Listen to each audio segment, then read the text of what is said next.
আসসালামু আলাইকুম, আমি তাসিমউদ্দিন বলছি কিষান টিভি 24 থেকে। এটা হচ্ছে চাকুলিয়া বিধানসভা উত্তর আমেলিয়া চক।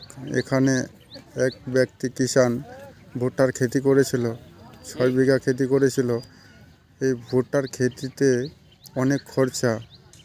তো ইনি কী করেছিলেন, ভুলবশতে ভুট্টার জমিতে চাপাতির বাগানের জঙ্গল মারা ওষুধ স্প্রে করেছিল এবং এবার 6 বিঘা ক্ষেত এনার বরবাদ হয়ে গেছে। ইনি অনেক দুঃখিত। দর্শক দেখতেই পাচ্ছেন, এটা হচ্ছে আমলিয়া। এখানে 6 বিঘা ক্ষেতে স্প্রে করছে। এই যে বুড়োটা আছে দেখতে পাচ্ছেন, ইনি স্প্রে করেছিলেন। চারিদিকে দেখতে পাচ্ছেন ভুট্টার ক্ষেত, আমলিয়া স্কুল চকের পাশে। যেদিকে দেখছেন পুরো